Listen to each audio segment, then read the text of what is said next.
Do you ever sort of just meet someone that just seems like a beautiful soul and you don't really know how to articulate or express it or know why, but you just get that vibe? That's Emily Rust on this one. I don't know why I opened with that, but just seemed like a genuine person that's trying to make a positive impact on the world. So she's an organizational psychologist. I've been on a bit of a tear with interviewing psychologists because I was trying to understand if I was doing an offering around helping businesses or business owners, should I go marketing? Should I help with the mindset component? Should I help with staffing or training the sales team or leadership? Because there's sort of areas that I love and that I'm competent in. So that was part of the motivation, is to learn.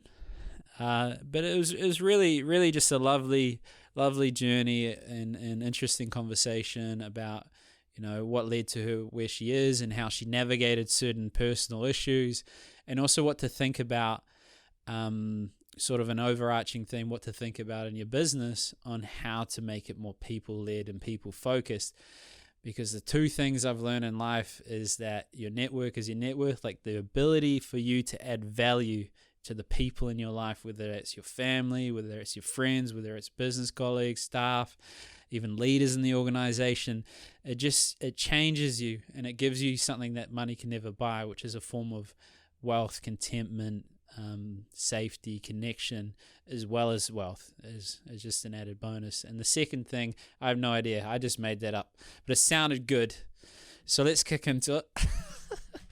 All right, well, we got Emily, and I think it's good to kick off with any podcast just adding context, because I never, there was a period where I had no intros, and you just start talking about their life for 30 minutes and they're like, who's this person, why are they here, what are they doing? So I think that's a good start. So what do you do? I guess officially I'm an organisational psychologist. What I actually do, I guess, is a broad range of things that relate to supporting workplaces with how they support their people and how they get the best out of their people, and also create the best environments for their people as well. It also means that I work with people in terms of, or individuals, often kind of leaders or executives or teams of people, to support them to, engage in a more constructive manner or grow themselves professionally or personally. I might also perform kind of an HR function for clients or businesses that can't afford to run their own in-house HR kind of piece. So yeah, what I do is very broad, and every day looks very, very different. But yeah, helping people at work is, I probably think, the crux of it. So, like, what made you go broad? Is it kind of like you just scrapping? You got to make the most of it. You start this business, it's doing good, and then you just see an opportunity here, and you got a skill set, and you go there. Like, what made you not go narrow? Is it the market doesn't want it? Is it that you're just good at quite a few things, and why not use it? Or like, what led to that? That's a good question. So I think probably there's a few different things. On a personal level, I guess I like the challenge of having my head in lots of different places, and that might not sound very smart or very efficient because you don't become very specialist at anything. But I do find myself constantly kind of, the learning in what I do is just so invigorating and stimulating and engaging for me. So when I have to do something that's new or different, I mean, we're all winging it to a point, aren't we, in what we're doing, Especially day in, day me. out. Especially me.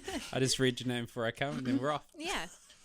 Exactly. I mean, honestly, we are all winging it. So I think the upskilling and the diversity of what I'm interested in, anything to do with helping people be better, is really engaging. I was in a space for the first part, I guess, of my professional career, which was very much, when you qualify as an organisational psychologist, you generally end up in the personality testing or assessment space, psychometric tools. We've all done kind of a personality test for a job probably, or as part of a role, and in a consultancy basis as well. So I was very much in that space for the first probably 12 or so years of my career. And I enjoyed the mastery that came with that, and the diversity of projects that I got to be involved with in my work. And then I had a different life experience where I was drawn into a situation with my ex-partner's business where we really were saving it from the brink, and he employed hundreds of people, and it was very much going down the drain, with money owed in all sorts of different directions. And I got, I guess, a top-down view of a situation, and really it was the two of us who kind of dug it out of the trenches and righted the ship, so to speak. And I guess after that, I wasn't really satisfied in the same space going back to where I'd been. So from there, I thought, why not kind of branch out and do something a little bit different and kind of get involved in different ways at different levels with people. Makes sense. I mean, I'd go mad trying to do personality tests all the time. I don't know if that was the role. It's like, here, fill out this questionnaire. Cool. You're yellow, you're red. This is what it's going to help. Like, was there value in personality? I guess it's similar to, using whether it's love languages or whether it's a framework of how an industry is structured. You've got these different types of archetypes, so it helps people create a systemized approach to facilitate people at scale. I can see that. Yes. Or maybe people don't understand social cues that well, so they kind of need a blueprint. Yes. Is there benefit with what was that about? Why are organizational psychologists doing that? Yeah, exactly. Why do we exist? It's a funny one, I think, because there is skepticism around the use of those tools, but there is good science as well and good validity behind them, and it really just depends on the tool that you're using. But like most things in life, it's also who's driving it. A car's only unsafe if the person behind the wheel is driving recklessly. So if you've got someone who I think understands the benefits and the limitations of the tool and really what the languaging that you're talking about is all about, it's the delivery that's important, the interpretation, and then the application to that person's self and their life as well. So it is useful, I think, in the I still work with these tools. I still facilitate training in this area. I still use them if I'm ever doing development coaching with an executive or a leader. We do a personality assessment generally as part of that process for, I guess, a lens or an insight into, you think you're brilliant at reading people, or you think you rate yourself really highly at reading people, but how does that fare against how other people see themselves in that regard? And so it helps you to understand kind of on a sliding scale where you sit in relation to most other people. And sometimes, well, certainly in psychology, there's a well-known and well-evidenced phenomenon that people generally rate themselves above average at most things. So we all think we're better than we actually are, generally speaking. Okay, yeah. And so I think having that reference point of understanding, I think I'm probably relatively sociable in nature, but there's parts of my personality that are probably quite comfortable in my own time and space and skin. How does that fare against others? And therefore, I guess, what are the strengths and benefits that come with that style, but also what do I need to be really aware of to make sure I'm managing myself well and I'm managing myself alongside others well, so that I can leverage that to the best of my potential rather than, I guess, fly blind in terms of how you operate it. Yeah. I think as someone that hates organizations and systems, I still see immense value in them because it's scalable, it's teachable, it's something that you can provide consistent results. It's like there's a book, The E-Myth, and it talks about that this person came into a hotel. As soon as he came in, they had his favorite newspaper sitting on the desk. They had little mints. Thank you so much, Dave. So glad to have you part of our home, part of our hotel. And then as he walks past, oh, hello, Dave. So and on the surface, that sounds like this remarkable personalization, but in actual fact, it's a systemized back-end approach that anyone can do. You kind of want to be in a position where, like, we like to think we're special and we've got this intellectual property or this talent that can't be taught. But in essence, you almost want to have a franchise in terms of systems and processes where it's repeatable and scalable, and anyone off the street could almost do it. Absolutely. But long-winded question coming after this. So when you do the personality test, and we'll move on from this, the application part, like, so you talked about, you got these tools, you're using it, and the success is determined by the application. So how might, as an individual sees it, use it to interpret it for themselves, or as a leader help staff if you know their sort of blueprint? I think the reality with most well-developed and scientific personality assessments is ideally you don't want the person, an untrained person or an uninformed, I guess, person using them on their own, because there's so much nuance in terms of how they work and how they're read that you do want that to be facilitated by someone, generally speaking. But from a self perspective, I think what you've said in terms of building soft skills or social skills, for example, that can be immensely helpful for people in a leadership role, for example, who, are really driving performance, but are forgetting the soft stuff as well, forgetting the human element of work. And so on that level, I think as a self-awareness building tool, it's vitally, useful and important more often than not. And then also understanding your own style, your own strengths, your own preferences enables you then to understand, I guess, the gaps that might arise between how you operate as a leader and how your teams like to operate too. So, almost comparing and contrasting your approach with their approach. It helps, I think, for people to understand the value of diversity. Maybe we're not quite speaking the same language on this, but now we've got some understanding as to why. You're looking at it like this. You're very conceptual, you're very data-driven. I'm really intuitive and quite strategic. I'm not thinking about the details and the numbers. I just want to drive the situation forward, but you're the person that's essentially kind of my handbrake or my sense check or my, the fact checker supporting me. So instead of us now conflicting over a slightly different narrative on the situation, we can potentially bounce off each other and collaborate in a more constructive manner. And you get that kind of, I guess, in a team. I mean, we're all talking about team diversity now and how valuable it is from a solutioning, innovation, problem solving, complex situations benefit so much from different viewpoints. But the challenge in a workplace particularly, and also I guess personally, is that unless you're talking properly across those and involving those viewpoints, you don't get the value out of it. You get conflict and you get dysfunction instead. So if you can start to build empathy into my style, your style, here's the value we all bring to the situation, and here's how we can kind of assign work tasks to each other's strengths, which is massive for well-being and, your own happiness as well. Then you're not getting the value. So you need to make sure that you are finding ways, I guess, to build bridges rather than, burning them down. Exactly, yeah. You're so strategic. I'm not so strategic. But it makes sense. Like there's a few things I took out of that. As one, I'm still learning that lesson with selling. So I love training salespeople and leaders, just as a side gig because it's fun. And when I was doing it, there was this face-to-face marketing company, and I was training everyone like, just stack as much value as humanly possible into the sales talk so that they had the skills to sell.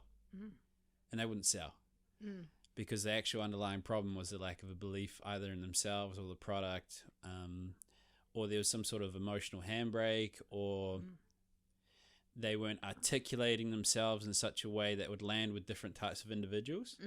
So that was a good lesson.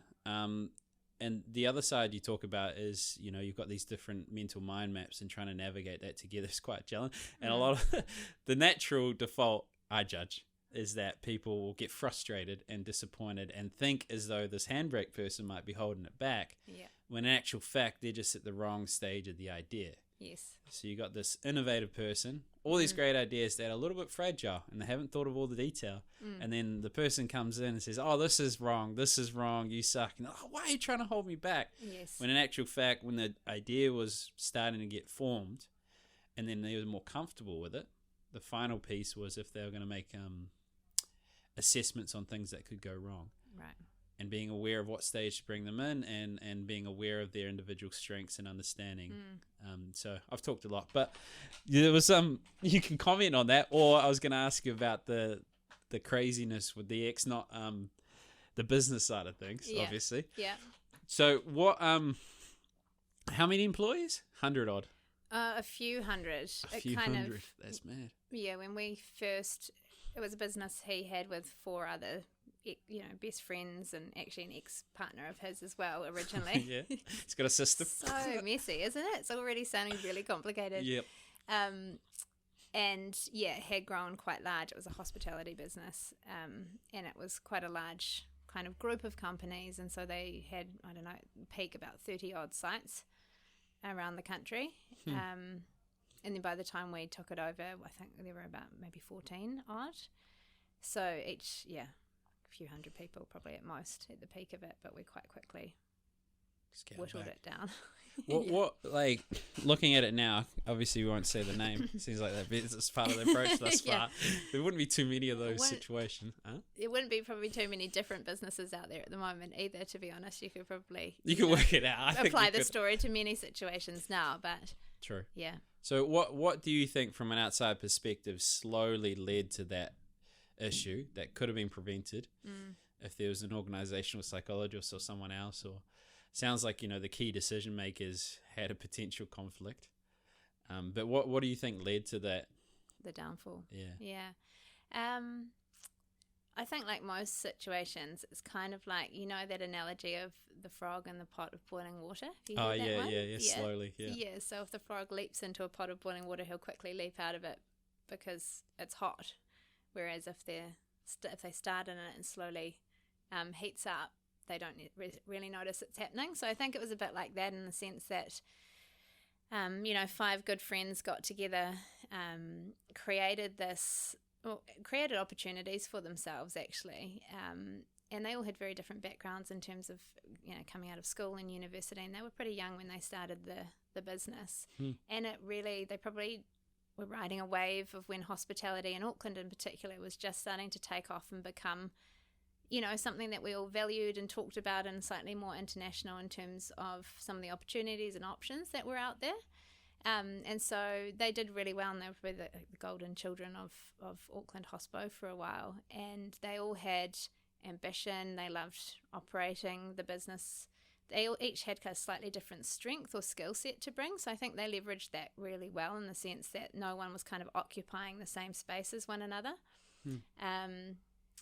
However, there probably wasn't much governance and oversight in terms of strategy, the growth, and they were really investing in growth, and opportunities were coming at them all over the place. A landlord wants to put something in, they're calling them up saying, hey, can you do something? So it was kind of a snowball type effect for them.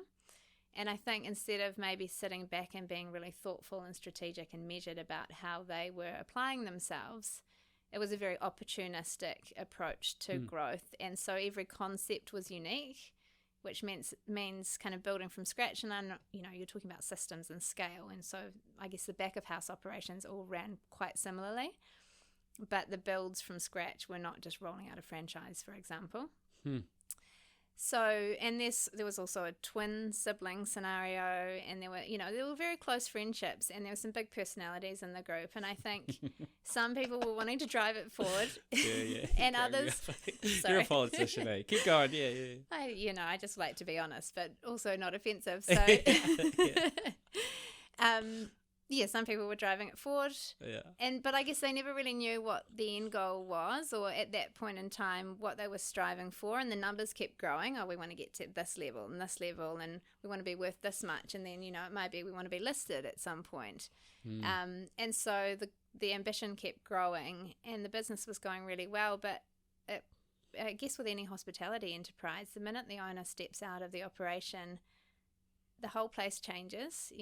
Often people turn up to a restaurant or a bar because there's a familiar face there, and it's almost like I know the owner of that place. It feels really good to turn up on that basis. But if they're not there in it, and they're 3 steps removed from the actual day to day, then things don't work as they possibly should, and it's very hard to maintain oversight. So I think they just kind of had different views, people getting married at different stages, people having children at different points, the perspectives started to diverge, and then the conflict began.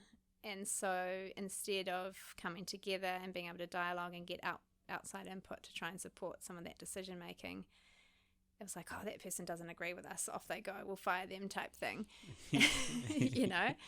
So I think it was just it died a slow death pretty much, and it ruined a few friendships in the process, unfortunately. Yeah, I always wanted that, like, I have a rule, it could be a dumb rule, but I just don't want to work with friends or family. And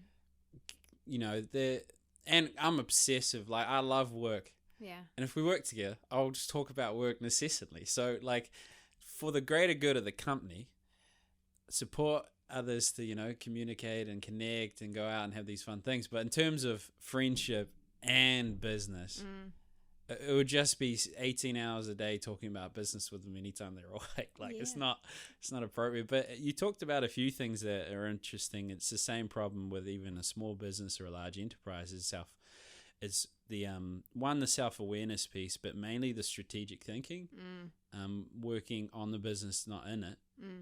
And I think you almost have to force yourself, because there's always something. Yes. You can find 1,000 different things to do every day. Absolutely. But if you don't schedule time to strategically think about the business, you're in trouble. So is there a process that you can use to sort of make sure that doesn't happen, or in terms of encouraging staff to have clean data, in the sense where, because they have trepidation about sharing, so you're not getting a clear understanding what's happening actually in the organization? So is there some things for strategy, some tools and approaches? I think you've touched on a good point there in terms of staff not feeling like they can share necessarily.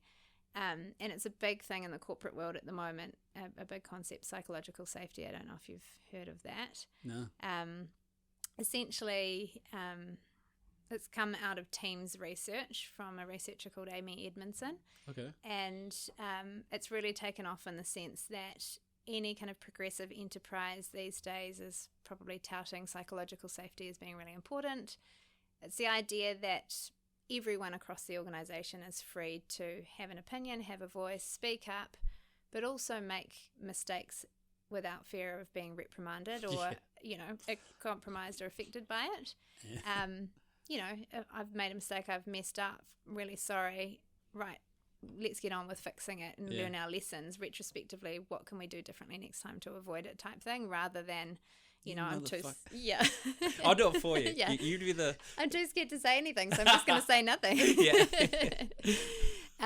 So I think that's a big one in terms of engendering that mentality, and that's having a culture that allows people to speak up and contribute. And as I was saying before around diversity, I think if you aren't using the insights and the ideas and the data, everything is a data point, really. Every interaction you have with a customer, every piece of information you absorb, every team interaction, those are all data points that we're using. And so if you're not able to share that data with the people at the top who are making strategic decisions for the business, then I guess the distance between where they're sitting and how they're seeing things and what's actually happening in your business is so far that it's no longer meaningful. So I guess on a strategic basis is one of the things that I think is really important is knowing who you are as a business and what you want to achieve. So what's your purpose? It sounds basic, having a mission, vision, purpose, but it's kind of like that's the driving force. So what's your destination? What are you trying to do with this entity? Because big or small, it's got to serve some kind of function. And if you as a leader know that, and you can always go back to that in your strategic decision making.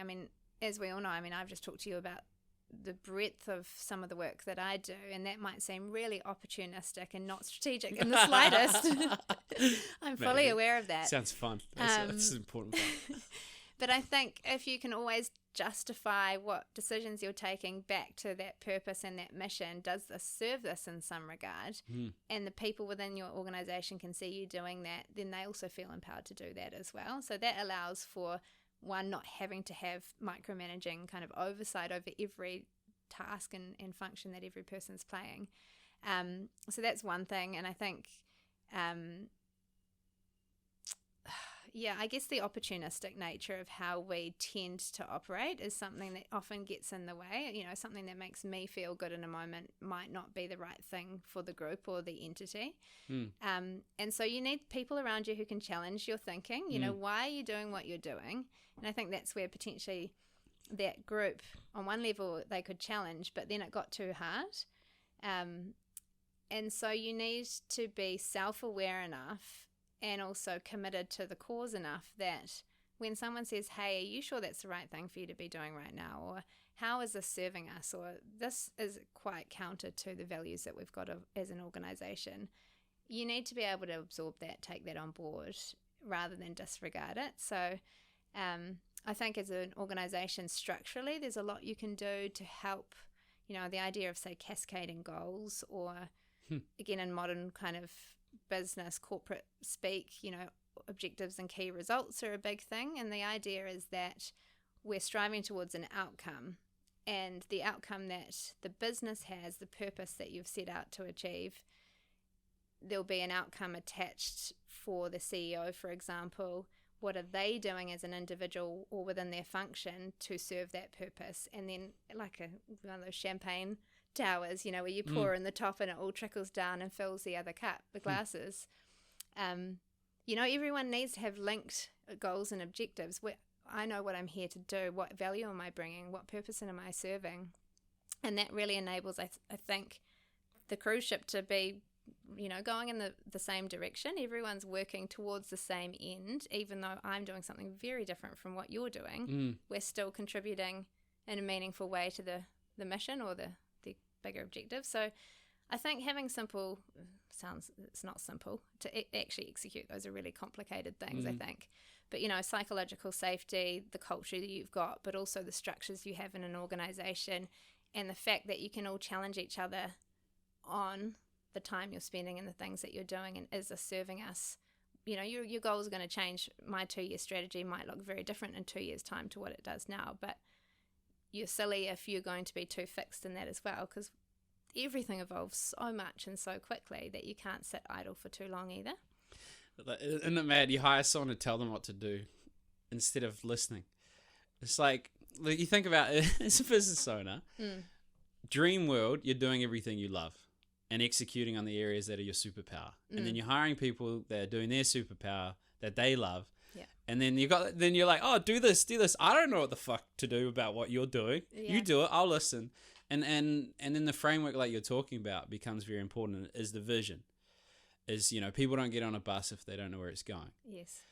But the even further to that is hiring people based on their vision, not trying to force them into yours. 100%. So you got this overarching vision. You hire someone, you ask them what their dream is, what they want, and you're like, you know what? If they succeed at that, it's going to contribute to mine. Absolutely. And they're motivated by them. Like, who gives a fuck about your business, to be honest? Yeah. Like, who cares? Like, it's them. And why would you want to bottleneck it? Like, think about, you got those 300 staff, and they call me every day. Hey, Ryan, what should I do? Like, I'll just be on the phone. Like, just let them go. If they make mistakes, don't judge them. Yeah. So where do you think leaders come unstuck, or common themes you see in companies that are excelling and companies that are not so much, to use your diplomatic? I guess that's quite a big question. It could be any number of things, in the sense that I think, to your point that you've just made about people don't really care about your business necessarily. No. And I think that's true on a certain level, in the sense that you turn up to work each day hoping you're doing a job you love and hoping you're going to feel good doing it, and that in return makes you feel good and makes you want to come back the next day. But a lot of people feel like they're stuck in a role that's not really their own. And that's where things like personality testing and good hiring and good leadership awareness around strengths-based hiring and what that does for your business and your people, and your life as a leader, is so relevant, because it's so much harder to force somebody into a space that they're not fit for, or they're not, comfortable in, than it is to hire someone who naturally has those talents and strengths and is passionate about what they're doing and contributes in a much less structured, or a much less kind of contorted way. So I think, there's kind of the perspective or the power that leaders have. I think that's something that they forget a lot. We all get so caught up in the weeds of what we're doing day in, day out. We kind of only see what's right in front of us, generally speaking. And I think there's a huge gap at the moment around, many leaders are in roles where they have come out of a technical space that they were excellent in, or they excelled in, or, on the tools, so to speak. And they've got this technical expertise, but they don't really know then how to apply the people leadership side of what's required in senior leadership roles. Yeah, I understand. Or any leadership role, really. You're not on the tools anymore. You're actually facilitating work through people who are on the tools now. That's the difference. And so you're actually you're a people leader rather than a technical specialist is kind of a conceptualization I like to think about. And so there's a gap there for leaders who I think they've become unstuck in the sense that they keep trying to apply their technical expertise to doing the work, and this is how it gets done, and this is how I do it, so this is how I want you to do it. So instead of kind of a trust-based model or a strengths-based model or a growth mindset that they might be able to help their people with, they're too busy micromanaging things about how they see things should be done. But then you lose the opportunity for the people there with fresh ideas and fresh thinking who may have just come into that space or be learning more current thinking around that area. You lose their voice and their ability to translate what's working and what's not now in the current context. So I think that's an important one, is that the leadership skills that are required as leaders progress do change over time, and there's not enough support around that, I would say. I think often the strategic purpose of the organisation isn't well articulated, or even if it is really well articulated. I mean, if you look on most people's websites these days, it'll say what their values and mission and purpose are. But how is that actually played out? Yeah, go ask everyone in the staff. Yeah. What are the values? Yeah, what are the behaviours that link to these things? So, in psychology you talk about how those things are operationalised. How do those conceptual ideas translate into how people act and treat each other and interact? And I think that gets lost as well, the how. So it's not necessarily the why or the what we're doing, but the how we're doing it. And that, I think, moving forward as the world turns into a kind of a more remote, flexible, empowered, individualistic workplace, that's what businesses can leverage, is the expertise and the ideas and the thinking that come from people on the ground doing the work. But we're still missing the structures that support that voice to be heard. And we've still got people sitting in a head office in a room somewhere making these decisions and expecting them to happen. But practically speaking, there's sometimes a disconnect there. Oh, man. Practically speaking, there's sometimes a disconnect there. Sorry, is that too waffly? No. You're a great communicator. You make great points. It's just you're a lot nicer than me. Oh, I doubt it. Well, yeah, on the podcast so far. And there's an important thing in there, like, that same book I mentioned off air, The Stream Ownership. He's an incredible leader, I think. And one of the things is, so when you're out in the field, so, he's a military leader, he's out in the field, he tells someone, if he's the type of leader that had to lay out everything and tell them exactly how to do it, and they had no involvement in the idea and no responsibility, as soon as the shot is fired and there's no communication and they're out there on their own, they're going to crumble. Yeah. As opposed to someone where you give the responsibility, you help them part of the idea, and you let them go. Because all we're doing here, sitting in our head office, speculating on all future events. So if you're a clairvoyant, some sort of savant that can foresee all things in the future, you're an incredible human being. You should keep doing what you're doing. Yeah, absolutely. And I'll invest in you. Let me know your name.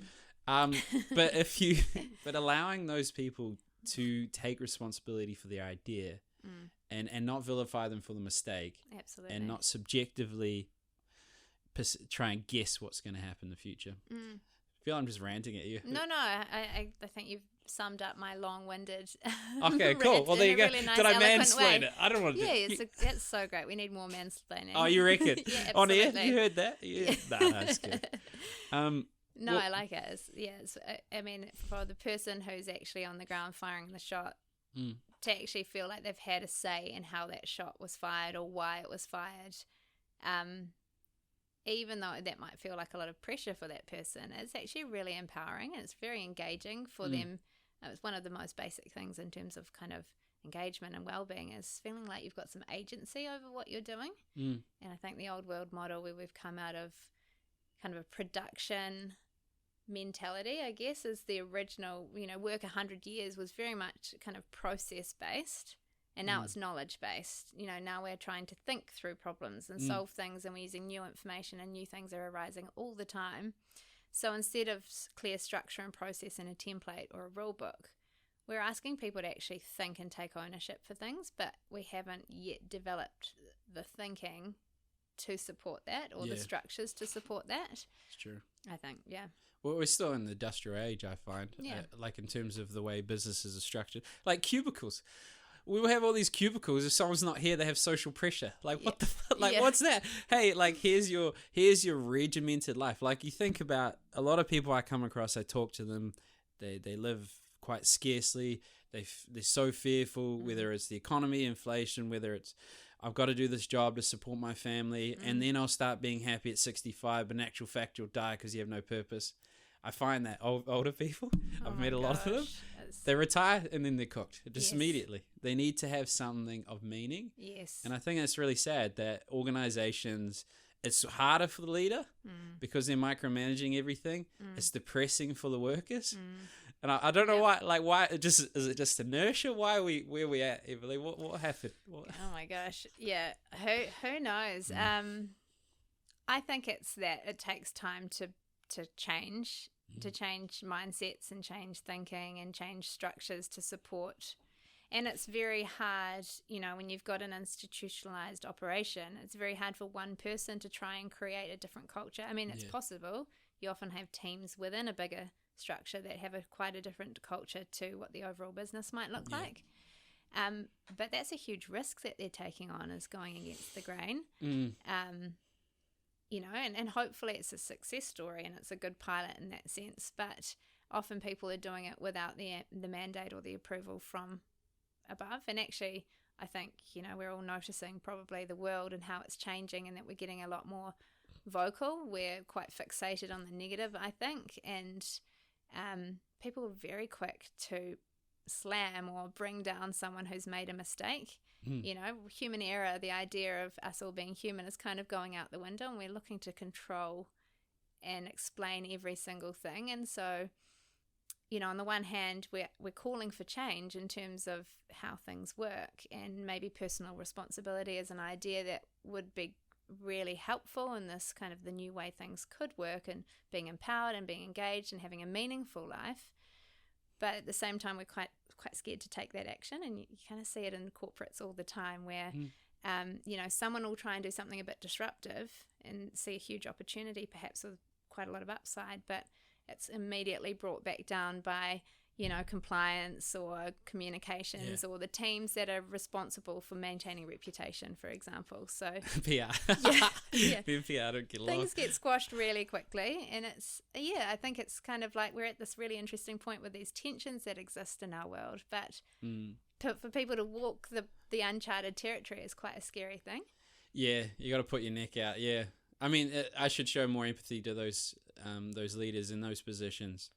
And even the staff, because I understand there's a lot, like even just our industry. So I've started a media company and I'm a financial advisor. So the financial advisor component is very restrictive. Like the things you can't, like all I want to do is just give away every information I humanly can, answer people's questions specifically to add value to solve it.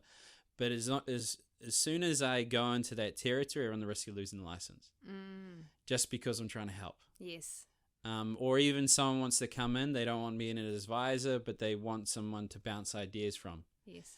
We have to pioneer it. Darcy Ungaro, he's a competitor, but he's got NZ Everyday Investor. Okay. And we're in this mastermind group where we just roast and support each other. Like, you're doing this shit. Awesome. And what he's doing is he's pioneering it. He's spent, I don't know, 20 grand, 30 grand talking to lawyers. I don't know how much, but like a lot. Compliance ain't cheap. To try and solve that need in the market. So I am empathetic and understanding of leaders in that position. So what you said before is there's not necessarily the structure or strategy in place to support businesses in going that route.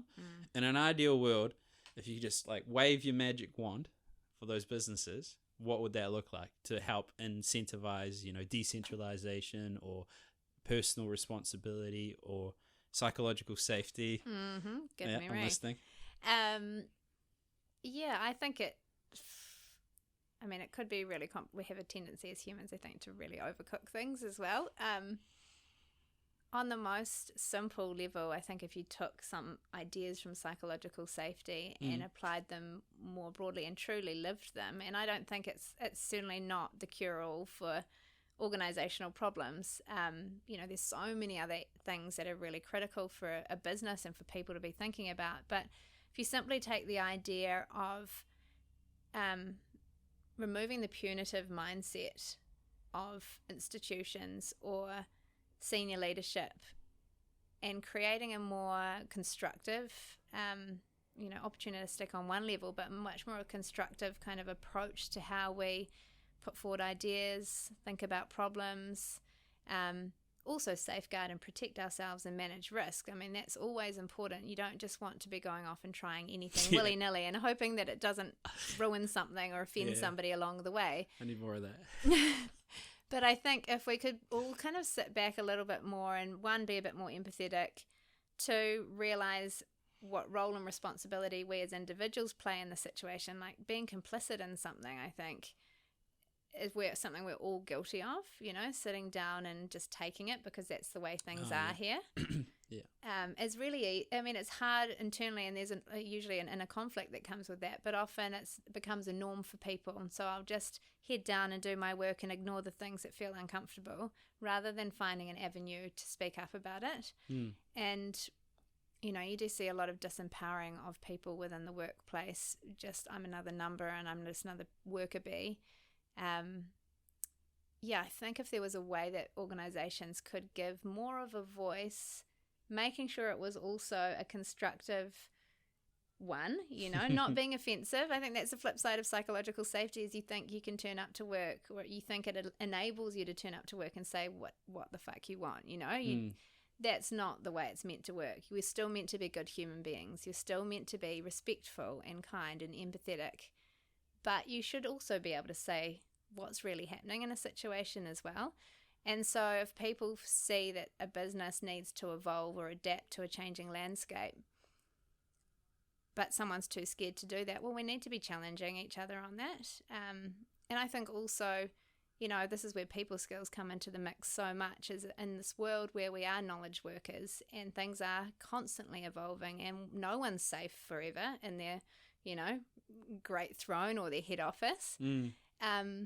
We do need to be thinking in an agile manner, and we do need to be in leveraging the people skills in order to make sure that we're using what humans bring, which is amazing cognition and communication and the power of collaboration. We need to keep harnessing and reinvesting in those pieces so that we can hold ourselves to account, but also speak up when we need to in a constructive way.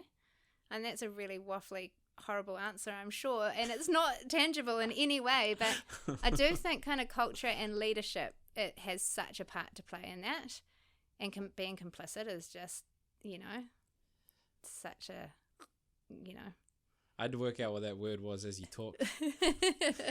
I'm not a fancy guy. Plus, there's the thing I go to is the Mankind Project. It's like the whole goal of it is to help encourage more conscious men. Right. So every Monday we meet, we sit in a circle and have a structure to express emotions, to take accountability and that sort of thing. And one of the pieces is self-accountability. So we'll do a stretch, whether it's the week before, a month ago, and we'll say, this is my intention, this is what I'm going to do. Yeah. And then the other men, if they remember, will say, hey, this is an opportunity to check in to see if any of these men have done this or not done it. And the important distinction with it is it's not like, why haven't you done that? It's a support thing. Yeah. So the individual is the person that's holding themselves to account. You're merely just a messenger. And I think that's an important distinction, where often accountability turns to blame. It does. Yeah, and I know you've used the word waffle. Believe in yourself. You're saying some great things. But is there some tools or... Well, what about you? Do you have a process on how you make it more encouraging or easier for you to be expressive of your disappointment, or how you develop more self-awareness or empathy? Like, what's your process? And I push this button, just FYI, because the camera changes over for 30 minutes. Okay. That's why I'm not ignoring you. But what do you do in terms of your own personal life? In terms of myself, how I kind of live to those values that I'm sitting here touting. Yeah. It's a good question. I guess I think it all starts with the types of relationships you create. my life is, I guess, big and messy in some regards. I have 3 children, 3 stepchildren, a new partner, an ex-partner, and an enormous kind of friend and family group who I'm really close to. And I don't think there's probably a single person in, my life who wouldn't say that I'm not honest about how I feel or what I think on a daily basis. Just a diplomatic version. Sometimes on podcasts. Sometimes I say some really crass, shocking things. Oh, do you? Well, let's get that out. No. And make some really bad jokes, inappropriate jokes. You're in safe hands. Yeah. No, but I think there's a balance from my perspective, and I think this is, again, the human thing that comes into it, is the more kind of self-important you feel, the more self-absorbed you feel, the more insecure you feel, the more of a victim you feel. Those are all things, I think, that take the lens away from others and put them on yourself, or make you feel like there's something to prove, or I don't know, I guess it's the mindset that you approach life with. Like, I live every day thinking, God, I'm so lucky to be on this planet. I am so grateful to be alive today. And I do that because I've lost really important, amazing people that are close to me at different times from when I was about 17 onwards. And, I've been through some stuff that, well, probably by some people's standards doesn't look that bad, but to live through those things and feel like, the life you've built or the life you love or whatever is about to fly out the window, or the person you thought you were at being effective at kind of achieving something or making something better or making it work, you failed. Those are all quite big moments, I guess, where you reassess how much control you have. Like, I really genuinely feel like we're all ants on this planet. Like, life has no more meaning than that. We're actually just philosophical. I like it. We're off. Seriously, I wake up thinking, how can I make my life better today? How can I be a better person to make the people around me better people and happier people? How can I contribute? And I guess, on the basis of my kids, how can I think forward to what they're going to need to set them up for a good day? How do I give them those things so that they're the best people they can possibly be, and they've got opportunities coming, and they're being successful, and they've got good friendships, and they're thriving, and that gives me meaning and purpose. And so it's something outside myself, and it's something based on doing something positive for the people that I love, and I guess having relationships where I probably lead with slightly raw information. I tend to probably give too much information in lots of ways, but I think getting people to let their guards down is really, really important. Yeah. And if you've led with something bad that's happened to you, or, an inappropriate physical bodily function, or something that's going on for you that day. Did you just say farting a long way? Actually, I was meaning more than fart, but... Oh, yeah. Automatically you've taken some of the barriers down between the two of you, and that invites people to also give back on that basis and reveal something personal, but also never judging people for it, because I think empathy is something we all lack, and is something we can all do better at, including myself. Is it's easy to think, how someone else feels and what they're going through, but to actually walk in their shoes and live their life is something quite different. So I think the way I kind of view life is not take things too seriously, laugh instead of cry as much as possible, but we need to cry, you just go for it. Yeah, McLeod's daughter's got me. Yeah. This random scene. It's funny, isn't it? Like the ads that you watch, it's like, oh, God, there's something going on for me. I don't know what it is yet, but I'm crying at something ridiculous. Thailand. Yeah. Life insurance ads. Yeah. Every time. Oh, right. Life insurance. Yeah, well, they tell, like, it's hard to sell insurance because people don't think they need it until they need it. But it was just like this, story of this father that was deaf, and he cared about his daughter, and she was ashamed of him because he was different. Yeah. And then she, passes away, and he's running around asking for help, but he can't talk. Right. And I was like, whoa. And then it says life insurance. Huh? That's pretty heavy, isn't it? Yeah. Oh my gosh. Just thought I'd bring you down because you've been laughing too much. You said it's good to cry. So. It is good to cry. I think also you need to have people around you who you can cry in front of. Yeah, that's a good point. We forget to do that sometimes. Well, I see most of the issues I see in others and myself, like, you know, the challenges they navigate, not feeling good enough, not feeling worthy, stem from experiences with others. Mm-hmm. And the solution is to re-experience those experiences with others. So in a sense, you know, you're expressing small incremental aspects of your vulnerability. They're being received in a favorable way. You're reparenting your mind. You're making new pathways, and then you're developing more effectively. The challenge I had was I would meditate as a means to achieve a state. So I'd actually dissociate. Yeah, right. Which I could execute, but Right. it wasn't helpful. So Right. now I'm more of just observing my emotional state and trying to be authentic to it. Yes. But also being conscious that others can't receive it at times. Yeah. So you don't, you know, try and bench 200 kilos on your first day, tell everyone, you know, when I was 4 years old, my mum didn't hug me. You know, you don't just like open on the gate. Yeah.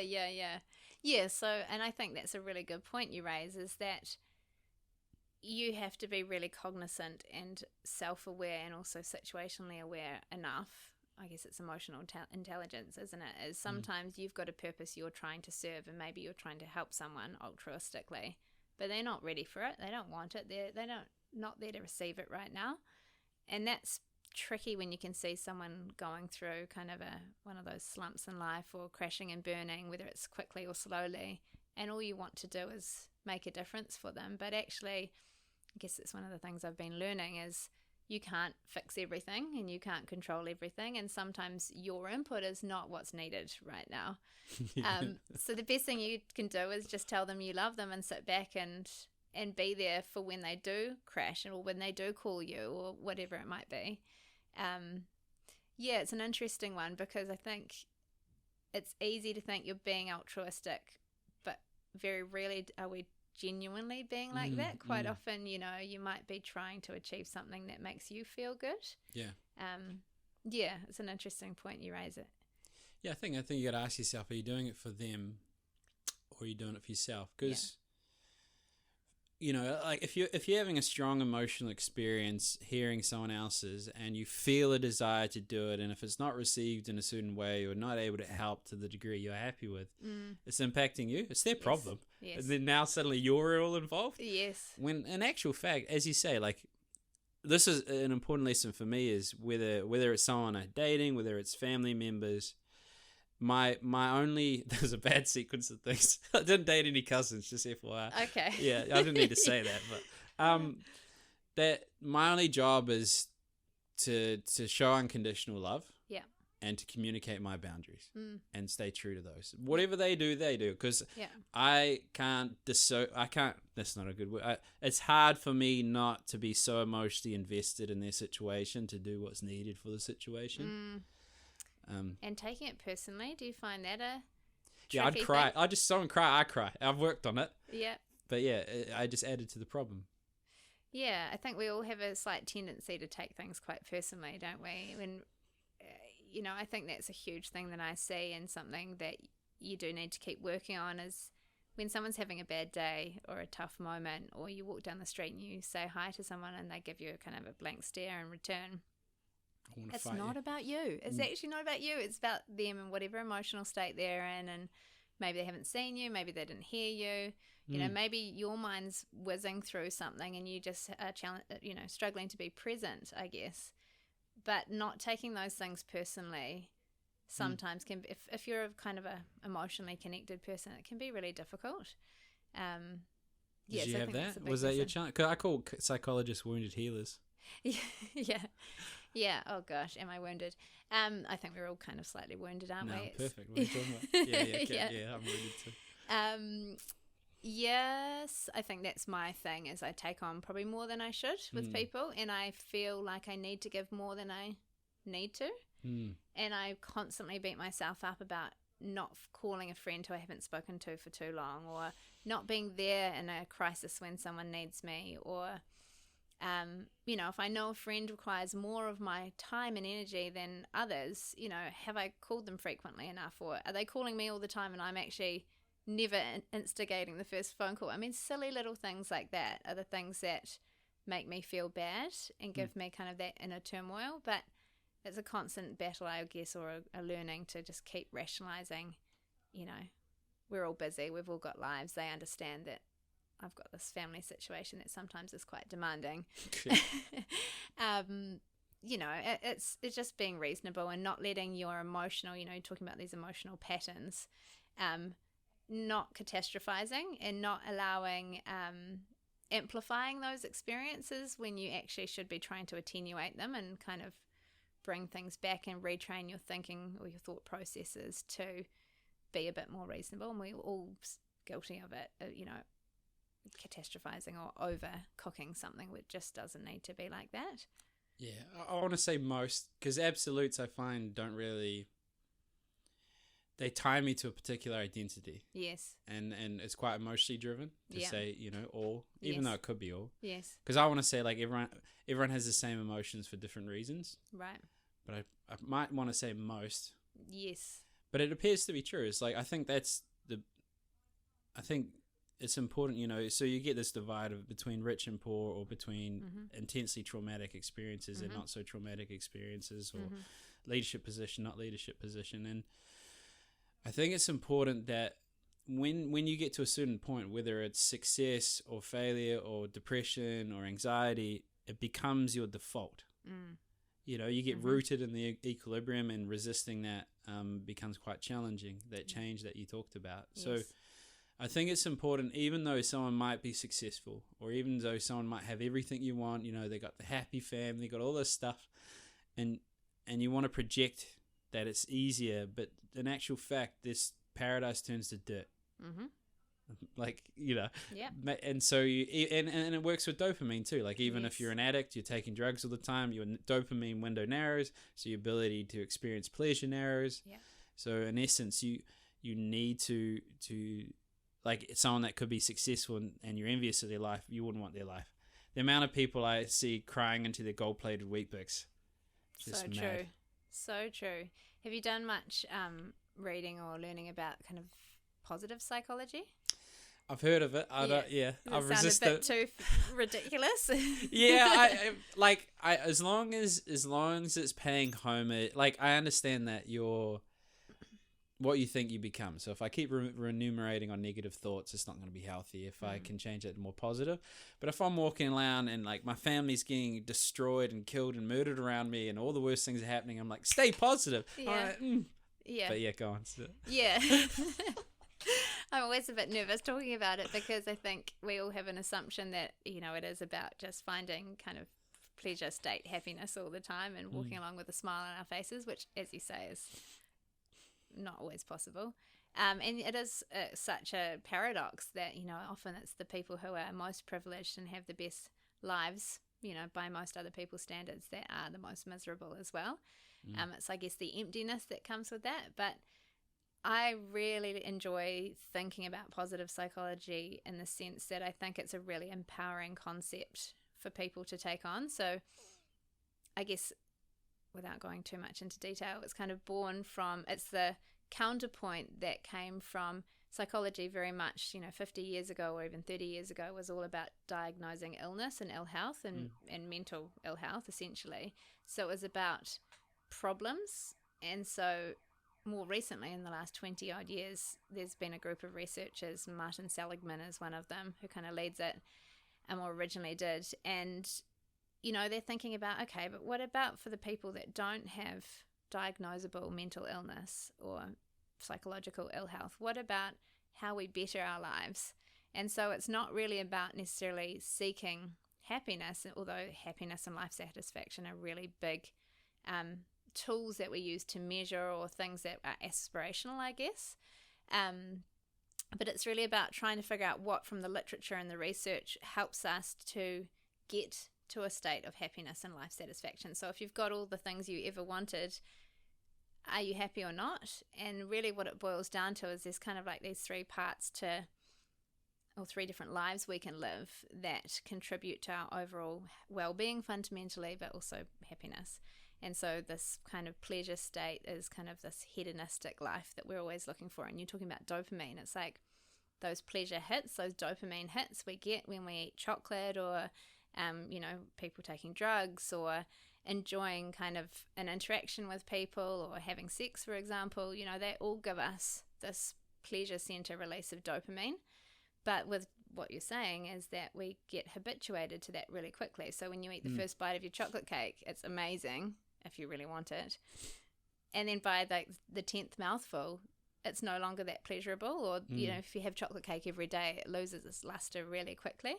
So that's the short-term thing that has absolutely no impact for like a momentary thing. Like winning lotto, you'll be happy for 6 months, but you'll likely be as unhappy as you were pre-lotto 12 months later.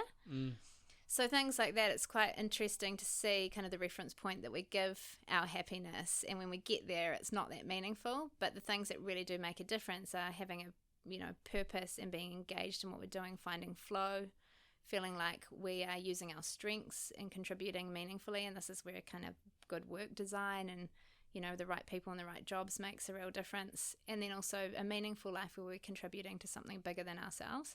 Those are the things that really make a difference to your general happiness and life satisfaction. So I feel like humans are so dedicated to the hedonistic stuff, we're forgetting about the meaning, you know, that really we derive pleasure from, and money doesn't give us all those answers, and neither does, you know, jets and boats and big houses type thing. Doesn't it? Financial plan, no, I agree. No, I mean, that helps to a point. There's a point where that is necessary, and then beyond that. Yeah, no, I agree wholeheartedly. Yeah. I mean, I always wished I could give people everything they ever wanted to realize how much they already had. Like it's not absolutely. You're not gonna get in your yacht. Now you're fixed. You know, there's that quote: "Wherever you go, there you are." Yes. And I think that's an important consideration around happiness as well. Happiness isn't a goal. Happiness is a contrast. You know, you can't be perpetually happy. It's like being full. Like if you had food, absolutely, and you're full all the time, and you never had hunger. Like what even is happiness? Yes. Not to say you should just, you know, freaking out, have poor emotional regulations, poor relationships, and no purpose. But those are the things that bring you meaning. And for me, being that little ant with the meaningless existence, which I agree with, like I don't think there's any inherent meaning. Having a reason to suffer, having a reason to strive to navigate through the uncertainty, and having a framework, either values or habits I hold myself accountable to, and having meaningful connections, I'm good. If I lose everything, go on a park bench, done it before, slipped on a park bench and lived in a tent for a year and a half, $10 a week on food, happy as fuck. Yeah. Don't matter. Yeah. But if I don't have purpose, if I don't have meaningful connections, and I don't have a consistent framework to add order to the chaos, it's a tough life. Absolutely. But before we go down any tangent, we're on the hour mark. Okay.